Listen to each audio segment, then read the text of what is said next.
Hell of a thing. They're saying Leonardo DiCaprio has fled to Italy to avoid the P. Diddy debacle. There are reports that Diddy has a list of over 200 celebrities that could be humiliated by what he could reveal or worse.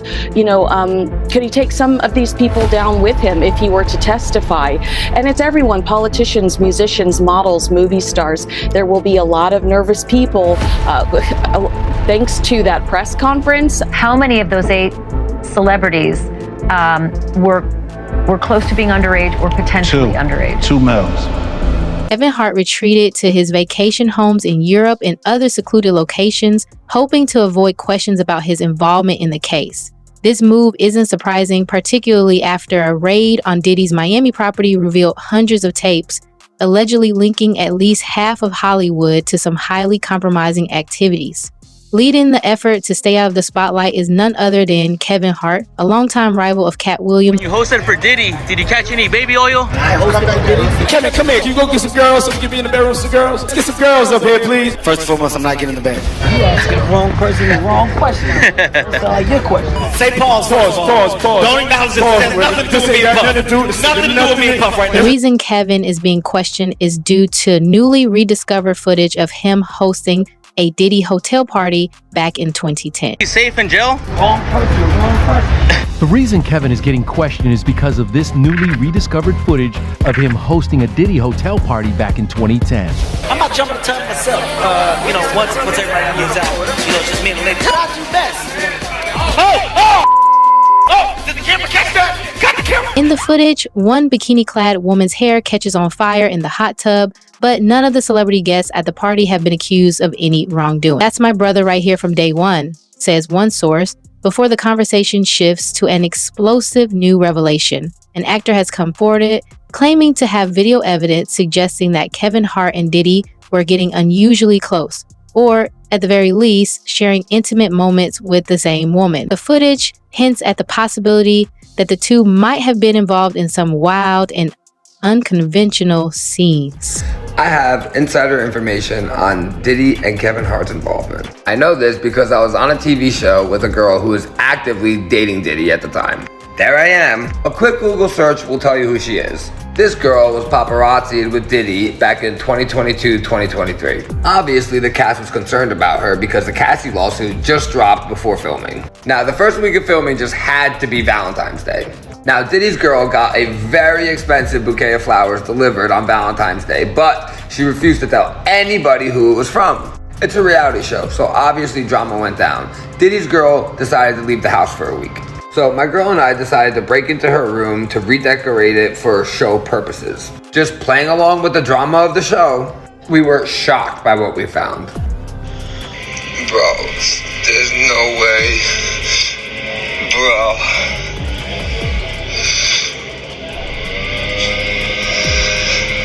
Oh my God, from Puff. The flowers were from Diddy. Love, Puff. This sent my girlfriend into a spiral. As a woman, she was terrified that Diddy had our address.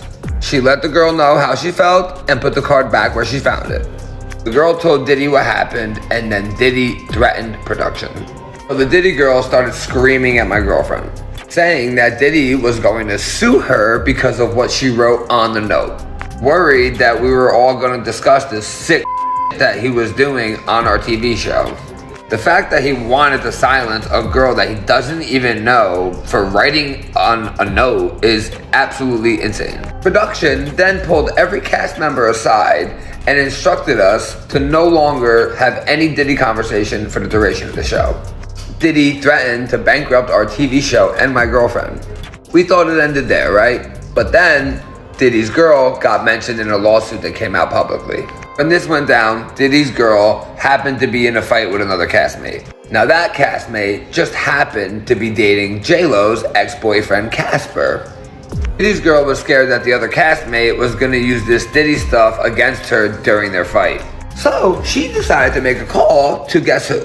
Kevin Hart. Now at the time, none of us knew it was actually Kevin Hart until later on. So Kevin Hart called Casper and threatened him to make sure he gets his girl in check on the show. Now Casper's girlfriend told all of us that Diddy's girl was also sleeping with Kevin Hart, who happens to be married with children and best friends with Diddy. Kevin Hart clearly made the call to Casper to ensure that Diddy's girl stayed quiet about the affair that him and her were having, because once again, he's married. Kinda weird that Diddy and Kevin Hart are both sleeping with the same girl and threatening our TV show, isn't it? Now listen, I'm just an ordinary blue-collar worker from Jersey, okay? Who happens to be dating a famous OF model, which is how I got on the show in the first place. Now, I'm not a social media star, I'm not famous, I have no reason to lie about any of this shit, okay? Now, the only reason I'm telling you guys all this is because when I was in Hollywood filming this TV show, I went through some sick, twisted Next on the list to be exposed is Usher, and the person revealing it is none other than Kevin Hart himself. Remember that unforgettable Diddy party hosted by Kevin? During a drunken moment, Diddy accidentally let slip some revealing details about his past with Usher. Details he clearly regretted as soon as they were out in the open. He casually mentioned that he and Usher once woke up together and even wrestled back in the day. It's easy to draw conclusions from that. It seems Diddy and Usher shared much more than just a friendship. Usher off the garden stage. That's my brother right here from day one. We used to wake up and, pause, but like that's how. Back in the days when he was like 10 and I was a little bit older, his older brother, we used to fight over the Frosted Flakes. You know what I'm saying? Before pause was invented. You know what I'm saying? But it's my brother for real. We used to actually wrestle off of the Frosted Flakes because he used to always get up early with me. Now he's one of the richest stars in the world. And what the did Puff just say? Nobody's gonna acknowledge this but me. Puff just said we used to wrestle over the Frosted Flakes. And we're streaming live. That was stupid. Listen, that was stupid. Listen. We're having a good time. Your Usher made it in the... While Diddy and Usher might laugh it off, there's a much darker side to their story. Usher was just a kid back then, and Diddy knew it, but that didn't stop him. Diddy's persistence in partying with someone so young had severe consequences, ultimately sending Usher to the hospital and leaving him with scars that he may never fully recover from. I know, and people know, that was around in that time that Puff and Usher did have a situation. And that situation led Usher to the hospital. Now I let Usher explain that to y'all. I let Usher tell that story. But how dare you say a man that groomed you gonna give him a pass? Bruh, you know I know. Let me reframe you on something. Remember Usher? We was at the Swiss Hotel. Puff had Kim in the room. Had one of Keith Sweat's baby mothers in the big room outside the master bedroom. He came outside in his robe. She gave him a fellatio right there. His back was turned to me. She gave him a fellatio. You knocked on the door. I came and opened the door for you. Puff went in the room. You came in the room and kissed that girl dead in her mouth. Now I'm telling that because you taking up with somebody that you know, and a lot of more people know, didn't do you right when you was at Diddy camp.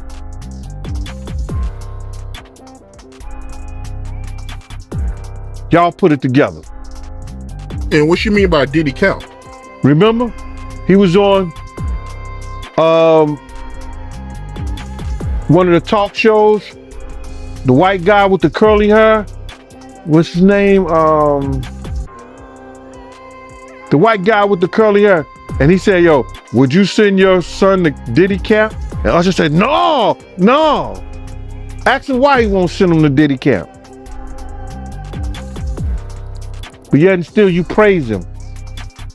Damn, man, and you said that, I know you can't go into detail, but you said that it was a situation where Diddy sent him to the hospital? Let Usher explain that to you. Let Usher mama explain that to you. And the hospital was in Scarsdale, New York.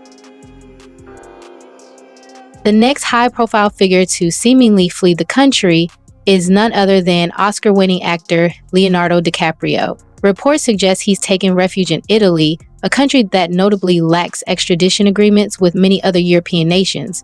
DiCaprio's swift exit has raised suspicions, especially considering his long and complicated history with Diddy. Could there be more lurking in their past that prompted Leo's urgent departure? Joining him on this escape is none other than his close friend, Tobey Maguire. I taped this interview with Dale Wheatley before the Diddy accusations came out, and since taping, Leonardo DiCaprio has been connected to Sean Combs. Who's the person that's number one on that invitation list? Leonardo DiCaprio. We're going to look more into this in the future, but first, I wanted to share this exclusive interview with Dale where he reveals a lot of stuff about Leo and Tobey Maguire that I really don't think they're going to like. One of the biggest actors in the world is Leonardo DiCaprio. He doesn't like talking about his past, and one guy's got a lot to say about that.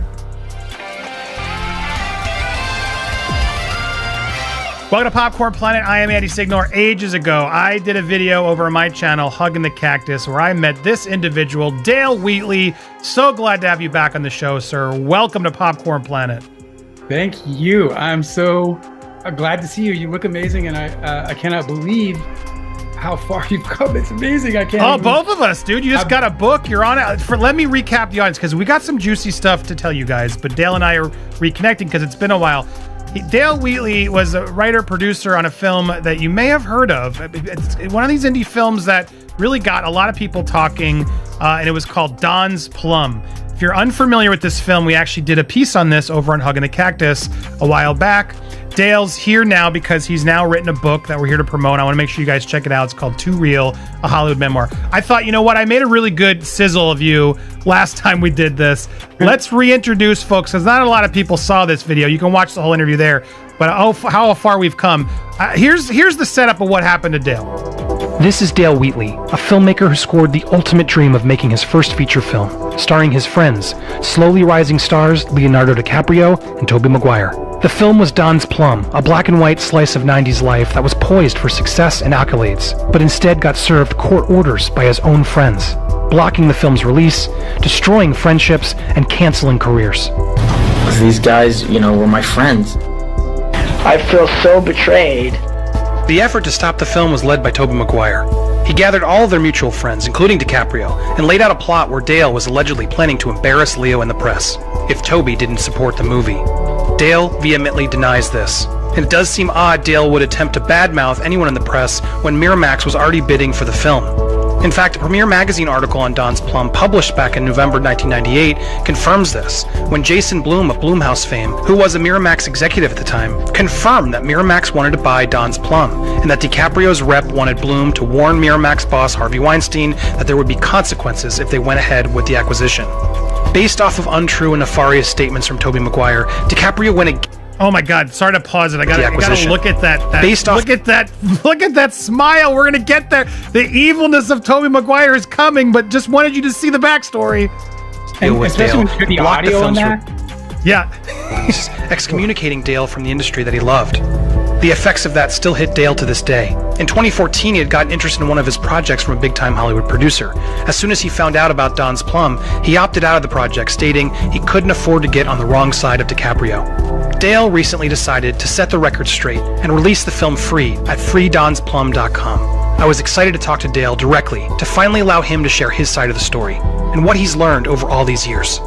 I'm Andy Signor, and that was Hugging the Cactus. Now, things have changed. Popcorn Planet ended up being the thing that took off for me, so I'm so glad to give you a platform once again, Dale, because your story was an important one. And guys, I wanted to give you that backstory so you could see, like, these were hurt feelings, friendships that were destroyed. Art was kicked to the curb. There was a lot of stuff that went wrong, and it also speaks to the abuse of power.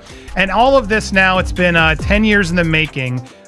Dale finally has a book out there that details the whole Hollywood memoir of this experience, and I'm glad to get into it. So Dale, look, I know you got to sell this book. We got a lot to say. We don't have a lot of time to say it, but I want to help people understand there is some salacious stuff in this book. Now, what I loved about the book, guys, and Dale, you told me the preface is really amazing. He sort of explains this right out the gate, how everything's true, and you didn't even seek out lawyers because you're like, bring it on. I'm going to stand by what I believe. And you also go in and really explain why you're doing this book, how to help you get through this, to call out the abuses of power. In breaking news from CNN, it appears that Ellen DeGeneres has left the country just days after Diddy's arrest. Known for hosting wild Hollywood gatherings where Diddy was often the guest of honor, Ellen's long-standing ties with him are now under intense scrutiny. Diddy made frequent appearances on Ellen's show, which seemed to offer him a safe public platform, far from any potential expose. However, despite their seemingly tight-knit relationship, Diddy inadvertently let a few secrets slip on her show, hinting that their connection might have been more than just friendly. Be getting subpoenas even as we speak, and one of the biggest names now getting extra scrutiny is Ellen DeGeneres. So between 2006 and 2022, Combs appeared as a guest on DeGeneres' daytime talk show more than a dozen times. 17 times! I've been on the show 17 times! And during his first appearance in 2006, Combs wasn't really shy about sharing private details. I'm definitely a nighttime person. Like what time do you stay up till? I stay up till like maybe 6 in the morning. I'm back up at like 10:30, 11. 6 in the morning. What do you do every night till 6 in the morning? You don't go to clubs every night. No, I mean I make love a lot, and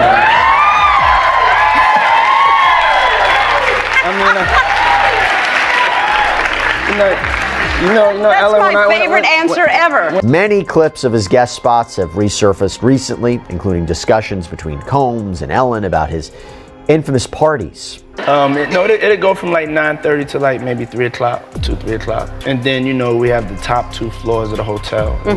And then it will carry on there. Yeah. Then the after party. No, I know about them.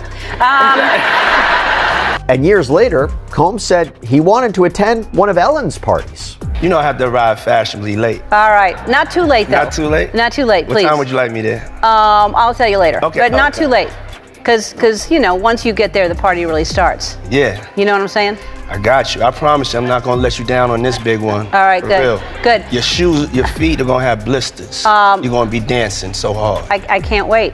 Now, the two seem to kind of dance around the apparently open secret that Combs' parties were beyond wild, with reports of and multiple participants and more. And as the allegations against Combs have mounted, many have called his interviews with Ellen now creepy. So no money on you? I mean, it's just a little bit of money on me and me. Oh, you do have money on you.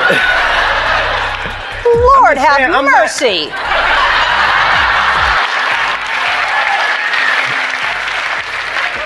Where are you going after this? It's all 20s. Where are you going after this? What are you doing? You know what we doing, what we plan to do, girl. But I have to be clear about something. There is a difference between a wild party and something that is criminal. Okay, there's a difference between having a great time and something that's an illegal freak-off. And having said that, remember when I told you about those freak-offs, right? Cassandra Ventura, as well as prosecutors, said in legal filings that people forced to participate would often have to get IV drips to recover from exhaustion and prolonged drug use. Well, in 2016, Combs appeared on stage with blue gauze around his arm and explained that he was just getting an IV drip backstage. He'd apparently arrived at the studio with it. They said that I would have to stay. I said, no, I have to go. I said I could pull it out myself. So I walk in and I'm talking to Ellen. I have the IV and then the blood is going down. I start to panic. I go into the bathroom and I pulled it out myself and I just made it here and I love you. I love you too. So of course the natural question is, what was going on right before this taping? And to be very, very clear about something, Ellen DeGeneres has not been accused of anything. She is not listed in any one of the government's filings. The only reason we are talking about this now is because we are going back and looking at these old interviews, looking at these old comments, looking at these old interactions to see if potentially they could play a role in his criminal. The Ellen DeGeneres Show has long faced criticism for its reportedly toxic work environment, and the tragic death of DJ Steven Twitch Boss just months after the show's final episode in May 2022 added even more controversy. While authorities classified his death as a suicide, friends and family were quick to question this, highlighting that Twitch was a devoted husband and father to 3 young children. Those close to him argue that he was far from the type to take his own life, further fueling the growing list of unsettling questions surrounding Ellen's inner circle. Now, as for Steven Twitch Boss, he died on December 13th, 2022, and the official cause of death was ruled as a self-inflicted wound to the head. But even now, fans are still trying to wrap their heads around this tragedy, and a lot of them are still not buying the official story. Now, yeah, guys, I never really fully grasped, how this happened. But I get it. I mean, when it comes to people doing things to themselves because they're sick of, existing, a lot of the times they do kind of act like he was acting up until. Extremely positive, funny, cheery, making videos, funny dance videos, and all types of things that just exuded positivity and happiness. But in all actuality, that is obviously a mask, completely a mask, for him to do what he did. Here's what allegedly we know about Steven's passing. On Monday, December 12th, he left his home on foot and checked into the Oak Tree Inn Motel in Encino, Los Angeles. Just a quick 15-minute stroll from the house he shared with his wife Allison and their 3 children. The next day, Allison freaked out when she saw that Twitch was gone while his car was still in its place, and she ran to the local police station begging them to take Twitch's disappearance seriously. Allison told the police that something was off because Twitch never went anywhere without his car, and several officers followed Allison back to the house to look for clues about Twitch's whereabouts. But shortly after, the motel where Twitch had checked in the previous day called the police and said they found Twitch in the bathroom of his room. But despite the official ruling on the cause of death, fans had a tough time wrapping their heads around the idea that Twitch would do this because he never once shared that he was struggling with anything. And at least from the outside, he seemed like a genuinely happy person who adored his family. In fact, not too long before he passed, Twitch and Allison revealed that they were seriously considering adding another little one to the family. Oh my God, do you miss having a newborn in the house? I sure do. No. Uh-oh. I think we would love to start trying for another one. Oh. Yeah. Wait, what? How you feel? Look, she says she missed it. How you feel? No, listen, we love. Listen, Guys, here's the thing. Listen, kids are amazing once they actually are older and can speak. I would say 5 and up. Anything from 0 to 5 is completely miserable in your household, bro. I mean, you can lie and say you like that, right? But you're wrong. It's terrible. What is the point? Can we just fast forward? I would love to fast forward kids to 5 years old at least. No, but we really do. I love the little babies. I love them, and to be quite, it's a constant conversation. Also, what's amazing about it? Celebrated their 9th wedding anniversary just 4 days before Twitch's tragic passing, and Twitch shared this sweet tribute to Allison on IG. To be clear, just because someone looks happy from the outside doesn't mean that they're not struggling in private. And depressed people are often good at masking their symptoms, even in front of their loved ones. On the other hand, a lot of people felt something seemed off about the official narrative of Twitch's passing, especially the part about this mysterious note he left in the motel room. It was initially reported in the media that no note was found at the scene, but law enforcement sources later confirmed to TMZ that Twitch left a note in which he alluded to past challenges, but they didn't disclose what kind of challenges Twitch was referring to. And even with the note and the official autopsy report, many fans are still saying there's way too much fishy business surrounding Twitch's death, and they're just not buying the idea that he would leave his family. And now that Ellen's friendship with Diddy is in the spotlight, some sources are speculating that Twitch was being blackmailed with something. Now, let me be clear. There is no proof that Twitch himself was close to Diddy or attended any of his parties. They checked around Twitch and Allison's home looking for any clues. The 911 call from the motel had come in just shortly after Allison had contacted the cops, so that's how this all came to. No account of Diddy's story would be complete without mentioning his accomplice from day one, Jennifer Lopez. Back in the 90s, her alleged role in helping him avoid charges for a nightclub shooting, including shifting the blame onto rapper Shine,